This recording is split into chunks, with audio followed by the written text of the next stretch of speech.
Bienvenidos a JNE Edición Central. Soy Lucio Guzmán y los acompañaré en la siguiente media hora informativa. Empecemos viendo los titulares.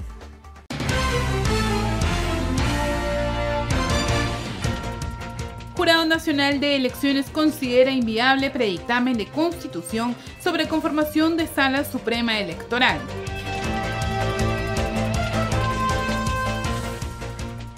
JNE fiscalizó prueba de color de cédulas de sufragio para internas 2023.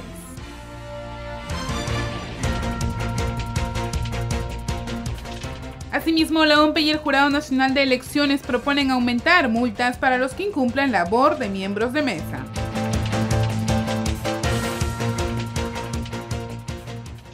La Comisión de Constitución del Congreso de la República revisó el predictamen sobre la composición del Pleno del Jurado Nacional de Elecciones. En el mismo, José Naupari presentó la posición del JNE.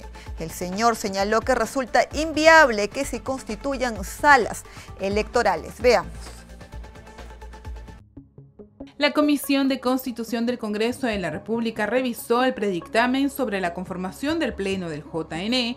En la misma, el asesor externo de la institución, José Naupari, presentó la posición del Pleno, donde reitera su opinión contraria al mencionado predictamen, como previamente lo manifestó en un comunicado. El JNE mostró su desacuerdo con la propuesta para aumentar a 7 el número de miembros del Pleno institucional, dirigida a crear 2 salas jurisdiccionales supremas integradas solo por 3 miembros cada una, que actuarían en última y definitiva instancia jurisdiccional en materia electoral. No era razonable ampliar el número de miembros en tanto y en cuanto la razón de ser de que sean 5 es en primer lugar de que sea 1 por cada una de las instituciones.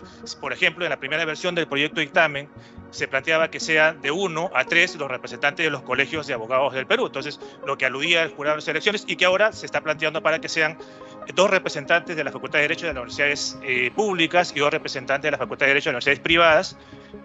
Igual terminarían siendo más representantes de unas entidades, o en todo caso electas por unas entidades respecto de otras, ¿no? Entonces, lo que refiere el Pleno del Jurado de Elecciones es que debiera mantenerse un equilibrio en la distribución, si se quiere, proporcional en la composición de los miembros del jurado, del Pleno del Jurado, para ser más preciso, porque el Pleno es el máximo órgano, pero no el único órgano de la institución, y que en esa medida no ve necesario, en todo caso, o no ve, digamos, compatible con este principio de representación proporcional y de pluralidad en la composición del Pleno, la ampliación a 7 miembros, ¿no? En tal sentido, establecer 2 salas, cada una con solo 3 integrantes, no garantiza una correcta administración de justicia electoral. Con esa propuesta se liquida el Pleno, que por mandato constitucional es la máxima autoridad en la resolución de los conflictos electorales. Así también lo señaló José Naupari en la comisión. La importancia de salvaguardar el principio de igualdad en la impartición de justicia electoral. ¿Y a qué es a lo que vamos? A lo que vamos es a que la existencia de 2 salas podría conllevar a que existan criterios dispares dentro de un mismo órgano. Bueno, dentro de 2 órganos que corresponden a la misma institución, ¿no? La sala 1 resuelve A, la sala B resuelve B. Jurado, cuando se enmarquen en procesos electorales, en sentido estricto, tiene que resolver con suma celeridad, como también se ha dicho en la Comisión de Constitución. Y en ese contexto, por ejemplo, ya vinculado con el 179, a mayor número de miembros, mayor tiempo va a tomar el proceso deliberativo, mayor complejidad podría haber para obtener el quórum. Podría no sería un quórum de 4, sino eventualmente tendría que ser, para que haya quórum tendría que ser 5. Podría haber de repente algunos inconvenientes con la realización de las audiencias, el proceso de toma de firmas y de notificación de las resoluciones, porque ello tomaría más tiempo. Finalmente, sobre la reforma de implementación de jurados electorales descentralizados y establecer su permanencia, indicó que no se ha estudiado con suficiencia el impacto económico de la propuesta y aún quedan preguntas sueltas de su funcionamiento. Y si es que la existencia de jurados electorales descentralizados permanentes va a conllevar a que cuando se convoque un proceso ya no vaya a haber lo que hoy por hoy son los jurados electorales especiales, no que se constituyen únicamente para cada proceso. Entonces, cuando se piensa en constitucionalizar los denominados JET, implica que ya no va a haber jurados electorales descentralizados temporales para que se aboquen al conocimiento de causas específicamente electorales. Cabe destacar que el predictamen no llegó a votación por los integrantes de la Comisión de Constitución, posponiéndose para el viernes 10 de febrero la votación. Asimismo, voceros del Jurado Nacional de Elecciones consideraron inviable los predictámenes sobre reforma electoral y conformación del JNE. Veamos. El abogado del Gabinete de Asesores del JNE, Román Campos, consideró inviable el predictamen de los proyectos de ley que se debaten en el Congreso de la República, a fin de recortar el mandato de las actuales autoridades electorales, así como para recomponer el Pleno del Supremo Tribunal Electoral. El predictamen de los proyectos de ley 3889, 3952 y 3961 propone modificar la composición y el funcionamiento del Pleno del Jurado Nacional de Elecciones.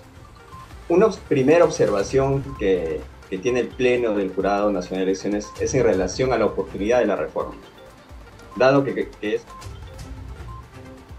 la Comisión de Constitución se encuentra abocada a efectuar reformas teniendo como horizonte el eventual adelanto de elecciones generales. En ese sentido, el Pleno considera que si la intención de la Comisión de Constitución es que esta reforma que establece, repito, la modificación de la composición y el funcionamiento del Pleno se aplique en estas eventuales próximas elecciones generales, ello supondría el recorte del mandato de cada uno de los integrantes del Pleno del Jurado, lo cual a todas luces constituiría un ejercicio arbitrario e inconstitucional del poder y contrario al carácter democrático del Estado.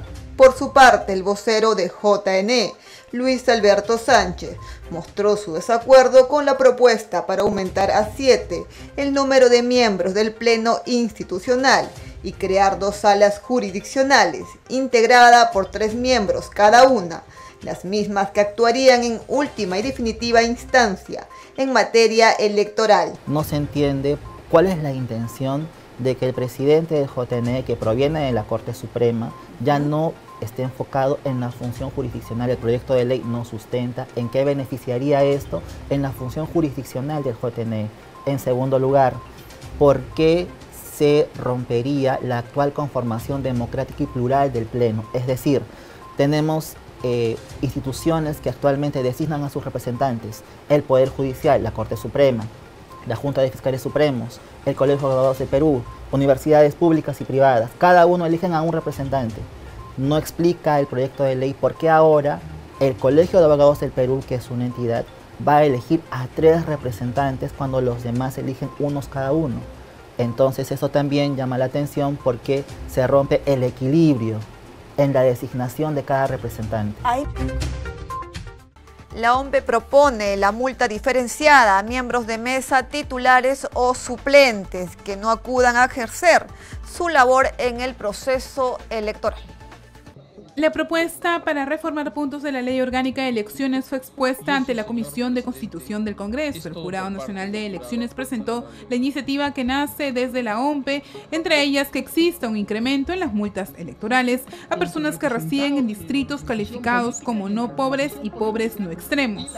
Nosotros consideramos que debemos hacer un incremento de las multas en los sectores no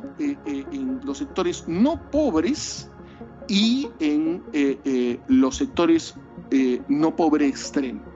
En pobre extremo mantener la multa, que es el 5% de la UIT, pero en los pobres no extremos y en los no pobres sí incrementar la multa. Y si ustedes se percatan, existe siempre una distinción en la aplicación de las multas a partir de los niveles de ingreso. Y creemos que ese criterio debe ser incorporado también en el momento de poder analizar la posibilidad de que podamos incrementar multas para los no pobres y también para los pobres no extremos. Es necesario recordar que a la fecha existen las multas a miembros de mesa por no cumplir su rol y es de 230 soles, tanto titulares como suplentes. Asimismo, detalló el jefe de la OMPE que se busca que en los próximos comicios también existan los incentivos a miembros de mesa y se establezca en la ley y se convierta en permanente, alcanzando el 3% de una UIT, ya que es un trabajo duro el que realizan los miembros de mesa en la jornada electoral. Asimismo, el jefe de la OMPE ante la Comisión de Constitución del Congreso expuso que es necesario que los miembros de mesa cuenten con 6 suplentes y asegurar la apertura de mesa de sufragio con ciudadanos. Veamos. El jefe de la OMPE, Piero Corbeto, expuso propuestas a fin de mejorar las condiciones del ejercicio del voto ciudadano con miras a los próximos procesos electorales. En su intervención señaló que si las elecciones se realizan este año, será imposible tener primarias y se realizarían internas con apoyo de los organismos electorales. Hecho que será imposible hacer primarias y que será imposible también que los órganos electorales puedan hacer las elecciones internas de los partidos. Cada partido va a tener que, como está considerado en la norma, recuerden que las 2 aplicaciones anteriores eran extraordinarias, va a organizar sus propias elecciones internas con sus órganos electorales centrales y descentralizados. Y desde la OMPE brindaremos, obviamente, todo el soporte técnico de manera no vinculante siempre a los órganos electorales. De la misma forma, señaló que es importante que en un próximo proceso comicial existan más suplentes de miembros de mesa para garantizar que el día de la votación no existan dificultades ni atrasos. Por ello, propuso 6 suplentes. Es el incremento de miembros de mesa suplentes. El 9.5% de ciudadanos o ciudadanas que cumplen la función de miembros de mesa son personas de la cola, 9.5%. Si bien tenemos un estándar elevado, tenemos en muchos lugares y muchos ciudadanos y ciudadanas lo padecen, problemas por la ausencia o tardanza de miembros de mesa. Y nosotros lo que queremos es que las mesas se abran en tiempo y forma y que permitan un ejercicio de sufragio fluido. Es por eso que proponemos que tengamos 3 miembros titulares y 6 suplentes, con lo cual 9 serían los miembros de cada mesa. Otra reforma prioritaria presentada por la OMPE indica el horario de votación que debería establecerse de 7 de la mañana a 5 de la tarde en beneficio de asegurar el voto de los electores.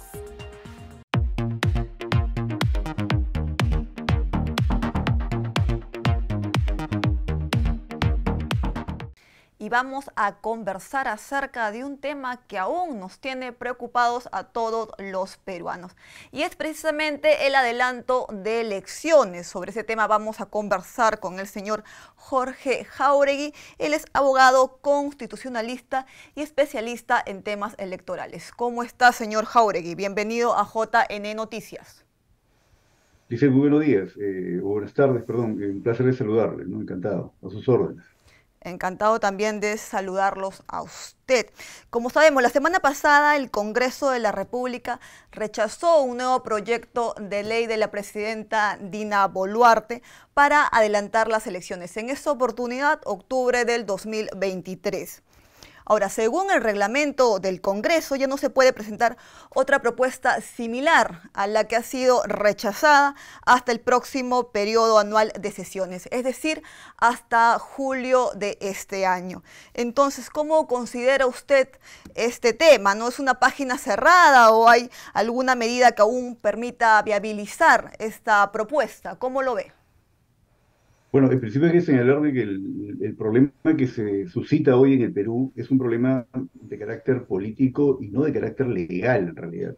Lo que vemos es una clara ausencia de voluntad política de varias bancadas del Parlamento por escuchar a la ciudadanía y representar, ¿no? el interés ciudadano, que ahora vemos hay una, digamos, absoluta mayoría, aplastante mayoría de la ciudadanía que exige un recorte del mandato, es decir, la aprobación de una reforma constitucional para el recorte del mandato, tanto de las autoridades parlamentarias como las ejecutivas, y consecuentemente que esto viabilice un adelanto de elecciones. Entonces, creo yo que el problema fundamental es la escasa voluntad política, que es una, digamos, dinámica que no es un fenómeno nuevo ni aislado de estos últimos meses, sino que es una constante que podemos apreciar en la forma como varias bancadas del Parlamento vienen actuando sistemáticamente a partir del 2016 y a partir del 2021 con mucha intensidad, ¿no? Esto, a mi juicio, no está desconectado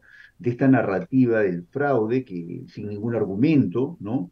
De la formación de comisiones investigadoras para un supuesto fraude que no encontraron ningún argumento usando recursos públicos, de un ataque sistemático también a los organismos electorales. Se ha buscado descabezar los organismos electorales, atacar la autonomía de los organismos electorales, y en ese contexto es que vemos que el problema es claramente político, ¿no?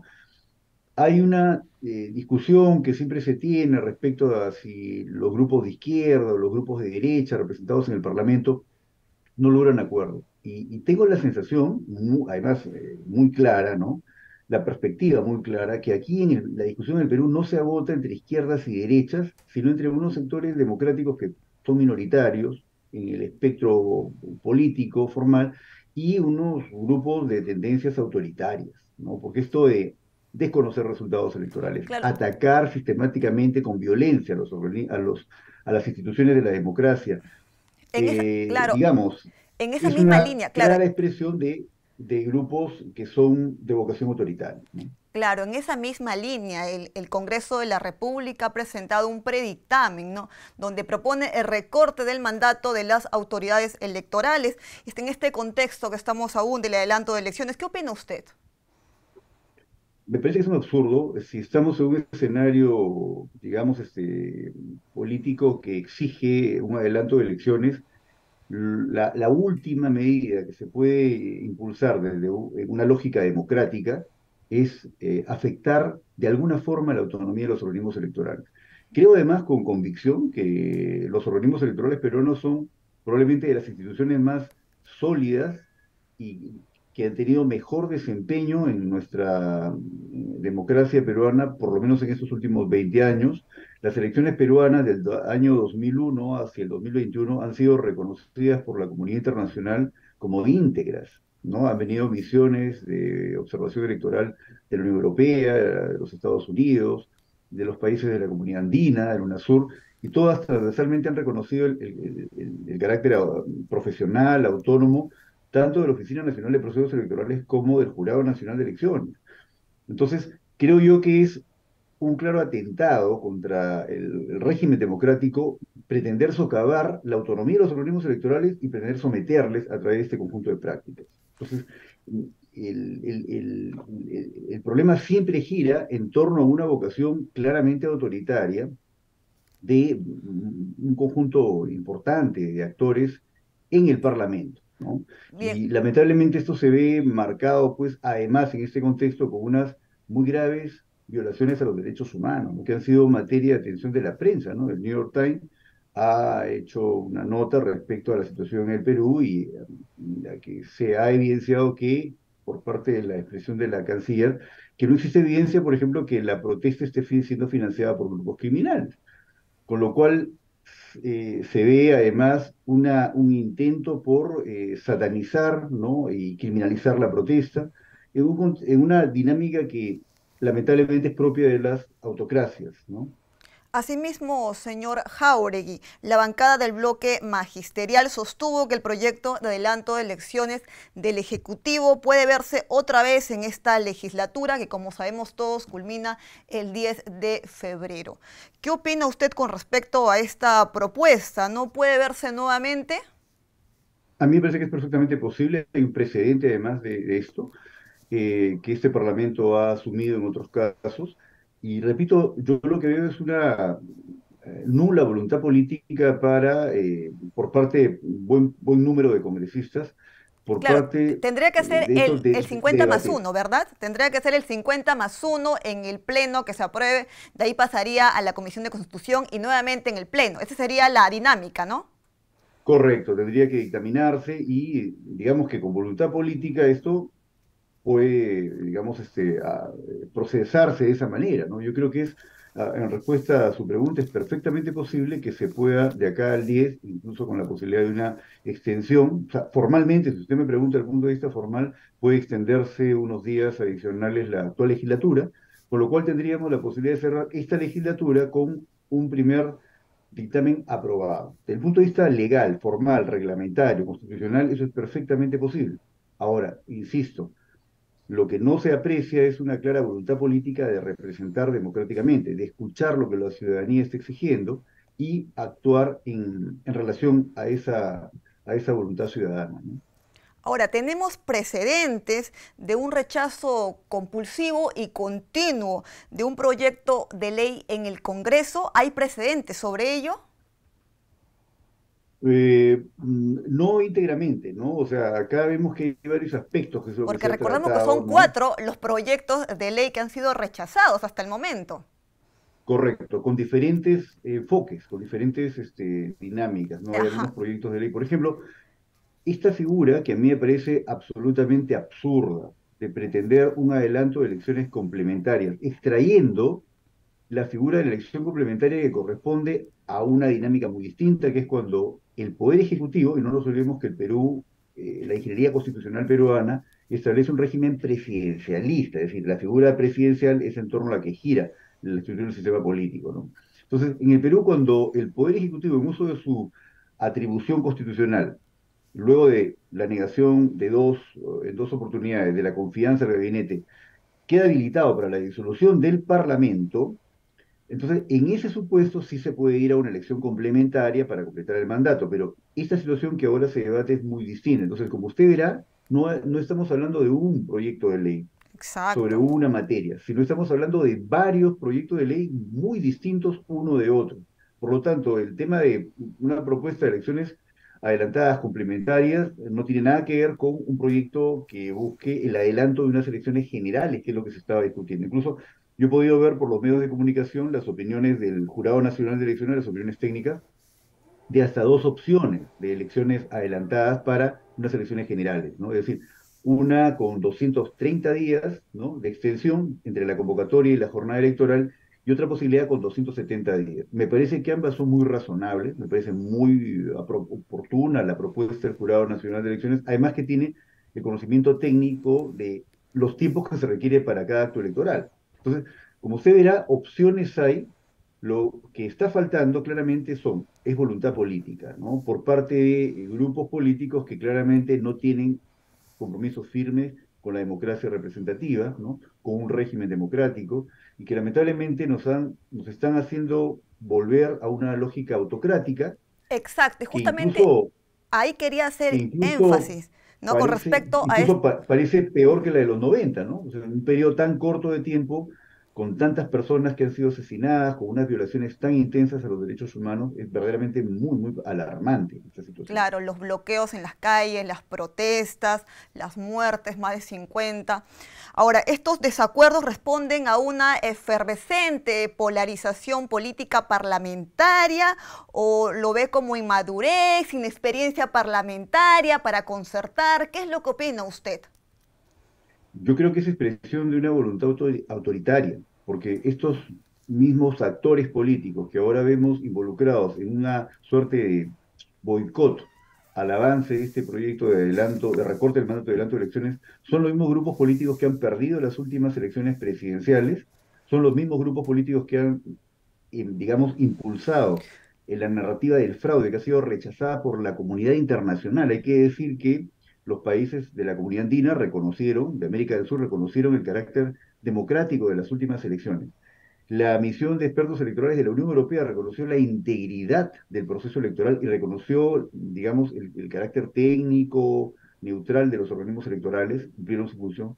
Y el gobierno de los Estados Unidos incluso refirió una elección ejemplar, ¿no? La del 2021. Entonces, yo creo que no hay impericia, yo creo que hay una abierta voluntad autoritaria, ¿no? Y creo que es importante reconocerlo de esa manera, porque cuando en la política no se respeta la separación y el equilibrio de poderes, lo que no vemos por lo menos del 2016 en adelante, Ujú. cuando no se respeta la autonomía de los organismos electorales, Cuando no se respetan las instituciones de la democracia, eso se llama autoritario, ¿no? Eso se llama autocracia, ¿no? Y quienes promueven eso, promueven autocracia.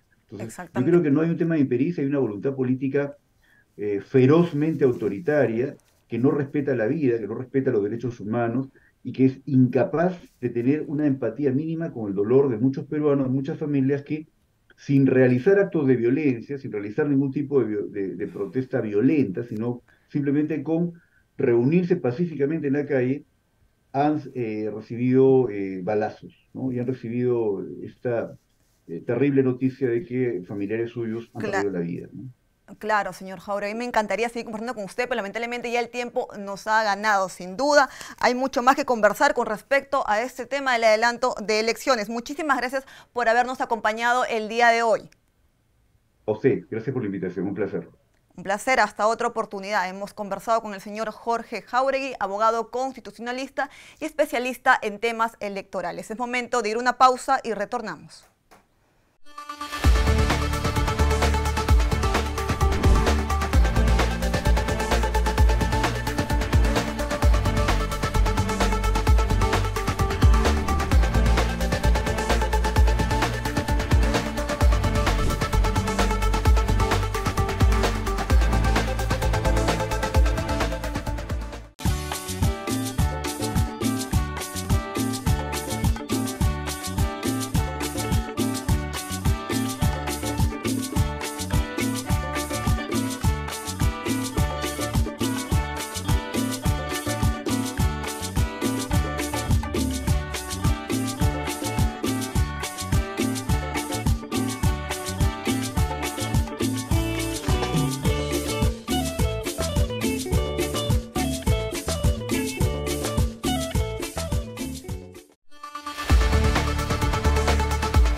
Estamos de regreso aquí en JN Noticias. Nuestro compañero Alonso Collantes estuvo en la sede de la OMPE ubicada en Lurín, donde se realizó la prueba de color e impresión de cédulas de sufragio para las elecciones internas. Veamos. Gracias por el pase. Y nosotros seguimos aquí en Lurín, en el almacén central de la OMPE, donde seguimos pues haciendo la cobertura de esta prueba de color que se ha realizado a distintas cédulas de sufragio que se van a utilizar para las elecciones internas en organizaciones políticas con miras a las elecciones municipales complementarias 2023. Y con respecto a este tema vamos a hablar con Gustavo García. Él es gerente de la supervisión de gestión electoral de la OMPE y nos va a hablar a continuación acerca de esta prueba que se ha realizado. ¿En qué ha consistido específicamente, señor García? Buenos días, sí. El día de hoy hemos hecho la presentación de los diseños de las cédulas que van a ser utilizadas en los comicios del 26 de febrero y 5 de marzo, ¿no?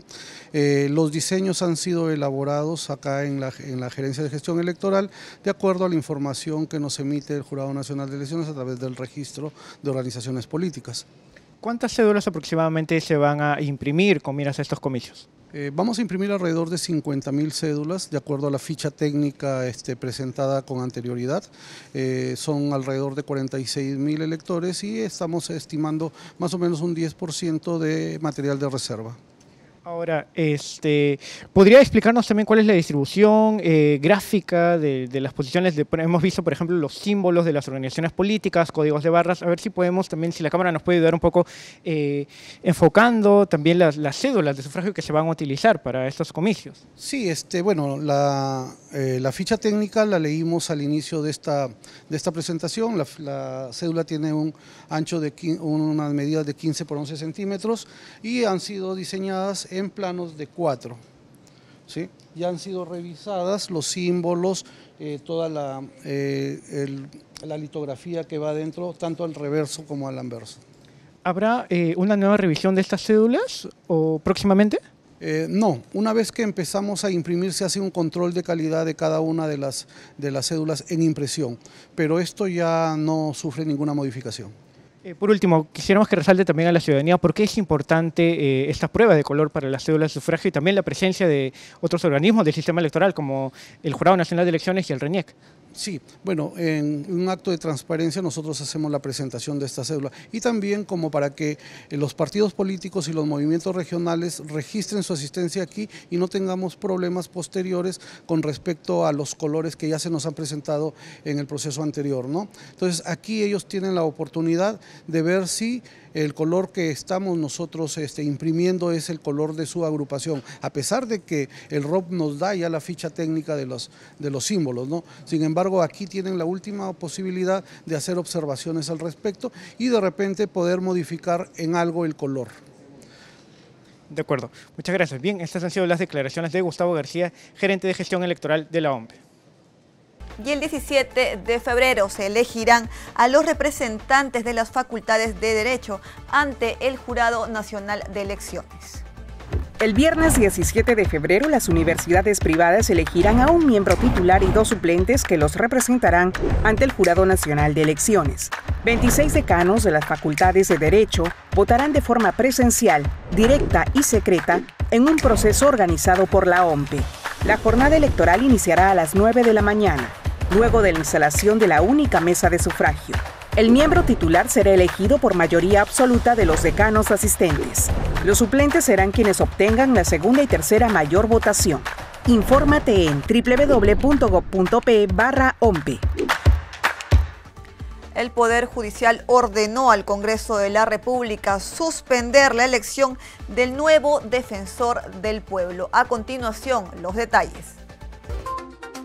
El Poder Judicial ordenó al Congreso suspender el actual proceso de elección del Defensor del Pueblo, seguido por la nueva Comisión Especial Parlamentaria encargada de esta materia, hasta que culmine el trámite de una acción de amparo relacionada a la selección del nuevo titular de este organismo.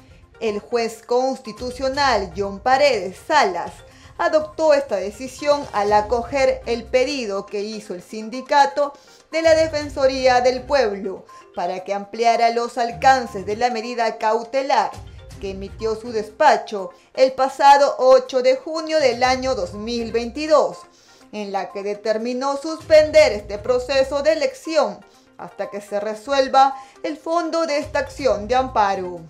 El magistrado a cargo del Tercer Juzgado Constitucional de Lima dispuso que esta resolución le sea notificada a los nuevos integrantes de esta comisión congresal en sus domicilios legales, correos electrónicos institucionales o bajo cualquier otra modalidad que la ley permita. A través de sus redes sociales, el Sindicato de Trabajadores de la Defensoría del Pueblo saludó esta decisión judicial y expresó su confianza en que los magistrados del Tribunal Constitucional estarán a la altura cuando les toque analizar este asunto en su fuero. El Perú manifestó un descenso en su nivel de democracia acorde a un estudio reciente de la revista The Economist debido al intento de golpe de Estado de Pedro Castillo. Veamos. Un estudio de la unidad de inteligencia de la revista The Economist calificó al Perú como un régimen híbrido, en el que existen rasgos que impiden definirlo como una democracia. Ello a raíz de la crisis política generada con el intento de golpe de Estado de Pedro Castillo en diciembre de 2022, las represiones policiales y fallecidos por las protestas ciudadanas en Perú y la inestabilidad política. Según el estudio, Perú bajó al puesto 75 con un puntaje de 5.92, siendo sus índices más bajos el de cultura política y el mejor el de procesos electorales y pluralismo. El descenso de la puntuación democrática de Perú refleja también, según señala el estudio internacional, un entorno político cada vez más inestable que ha llevado a 6 presidentes al poder y a 3 congresos diferentes que gobiernan el país desde el 2016. Es momento de nuestro bloque internacional.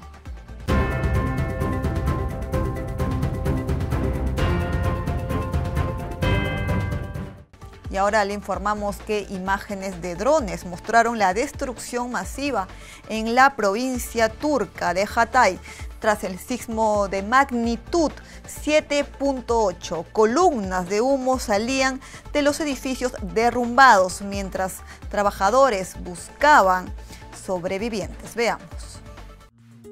Conmoción en Siria y Turquía tras el potente sismo de magnitud 7.8. El terremoto registrado en la madrugada de ayer dejó más de 4.000 muertos en ambos países. El temblor se produjo a una profundidad de casi 18 kilómetros, según el Servicio Geológico de Estados Unidos. El epicentro se situó en el distrito de Pasarsik, al suroeste de Turquía, a unos 60 kilómetros de la frontera siria. Se registraron unas 50 réplicas, entre ellas una de magnitud 7.5. Debido a que el sismo ocurrió en la madrugada, la mayoría de la gente estaba durmiendo. Además, las autoridades dijeron que más de 3.000 edificios se derrumbaron, por lo que se espera que el balance de víctimas siga aumentando, según advirtió la Organización Mundial de la Salud. Gracias por habernos acompañado aquí en JNE Noticias Edición Central. Los invitamos a que nos sigan a todas nuestras redes institucionales. Los dejo con imágenes de Huánuco.